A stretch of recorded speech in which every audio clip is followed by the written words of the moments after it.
Welcome back to the Dark Reading News Desk. I'm Terry Sweeney, contributing editor to Dark Reading, and joining me now is Chris Jacob of Securonix. Chris, thanks so much for joining us here on the News Desk. Thanks for having me. I appreciate it. We are, of course, talking about AI and the threat landscape. Start us off with some thoughts around where the biggest challenges are for security professionals with regard to how to be and work and live in this AI-powered threat landscape. Why should we be optimistic about the ability to defend against these attacks? Should we be optimistic? Well, I think the security professionals are facing really the same challenge that most industries are facing, and that's exactly what this is going to look like. And I think the knee-jerk reaction is, well, hey, this is a big cost savings. We're going to be able to hire less people and, automate more. And I think there's some of that that's probably going to happen, but really what we need to look at is how we can embrace the scalability that this brings. I don't think it needs to replace humans, at least yet. I think we need to look at how we can take the things that machines are better at doing and let them run with it, let them scale. I mean, I know the automation pitch is sort of the Wall Street vibe for sure.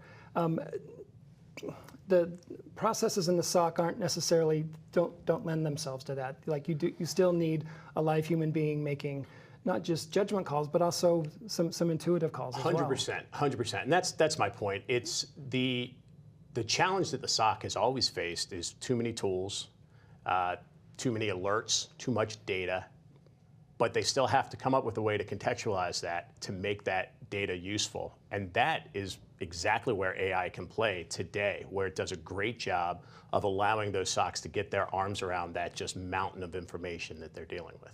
Okay, well, so rather than trying to make a SOC completely autonomous, then how do we begin designing it to do the grunt work, the sifting, the scanning, the prioritizing then? Yeah, so I think you need to look at the areas that can be automated. Things that you have clearly defined. A SOC runs well when you have good, well-defined processes. And historically, that's all been people processes. But now you can start to cherry pick the easy ones that you can automate, that you can move over to the machine, and then let them run that at scale. But it always comes back to the importance of the human in the loop. Someone needs to be there to make those nuanced decisions. The other thing that I don't think gets talked about enough is the transparency and governance that I think we need to make sure we're implementing now before we get too far down this path. With the early adopters that you're in regular contact with, where are you seeing the roles emerge for humans? Where's the natural place? Where are the judgment calls? Where are the places where you still need humans that you're finding? Well, it's in the actual analyst position, I think, is the biggest. And what this allows you to do is even multiply. It's a force multiplier even for analysts because it allows some of those junior analysts to play up to that senior analyst level. The other thing that, again, I don't think it's being talked about enough is the benefit of the mental health and the job satisfaction that SOC analysts are going to get as we start seeing this new AI-driven SOC emerge. Everyone knows that analysts are overworked. Everybody talks about it, sure, but nobody ever tries to fix it. And there's even ROI on that. The less time you have to spend reloading a head count, training, getting people up to speed, just by keeping them happy in their job, reducing their workload a little bit, and letting them really focus on the human part of it, that piece that AI can't do yet, that's really just going to make for a better product out of the SOC overall. Let's turn to the delicate topic of pricing, and vendors in particular, cybersecurity vendors have come under fire for the prices of what these products and services cost. Curious what your advice is for organizations looking to maximize the value without breaking their bank. Obviously, AI products and services aren't being given away. How do you dance with that? Well, I think again, you look for the upside, the benefits that AI is going to start to bring. So one of the biggest frustration in controlling costs in a SOC is the unpredictability of what you're seeing, especially when you start talking about SIM costs and having to make those harsh decisions about where we're storing data. Is it going to be in cold storage, or does it need to be something that needs to be indexed and readily available? And utilizing AI helps to make those decisions. Now, stepping away from AI for a second, and maybe a less popular way that we need to look at it is, frankly, vendors need to be better at how they come up with pricing.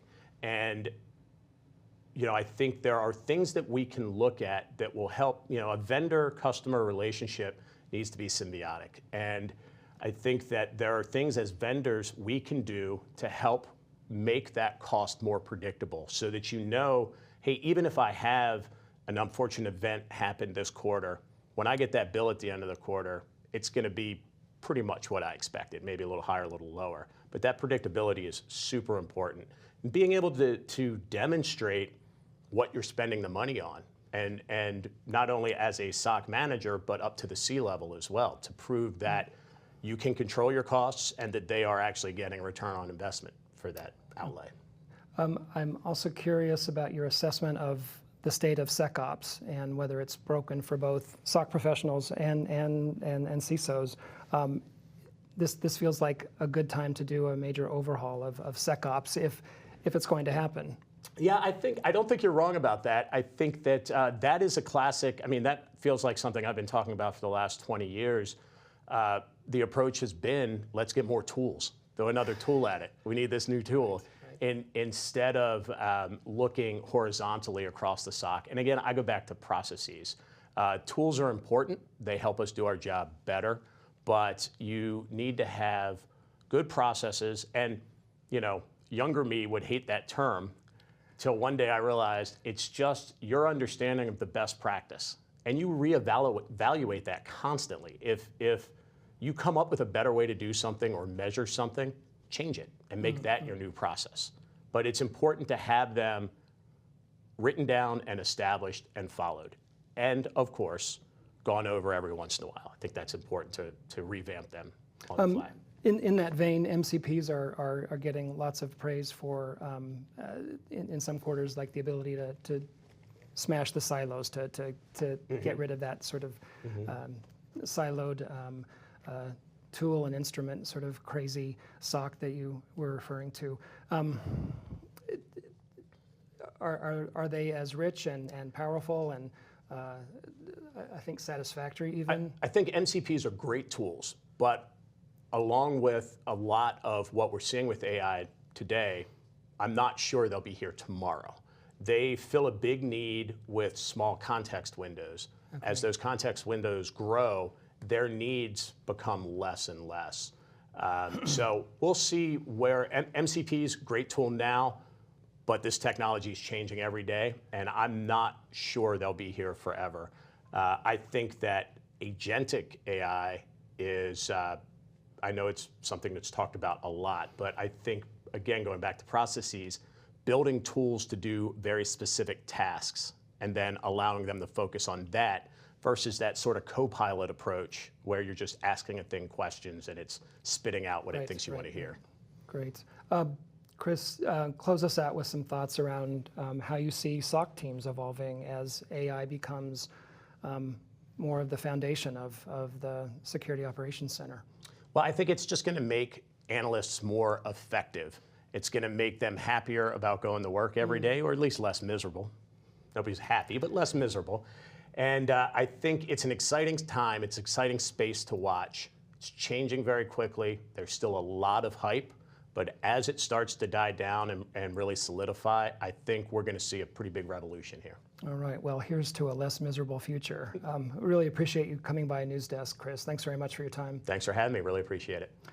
We've been talking with Chris Jacobs of Securonix. This has been Terry Sweeney for the Dark Reading News Desk. Thanks for joining us for this segment. We'll see you next time.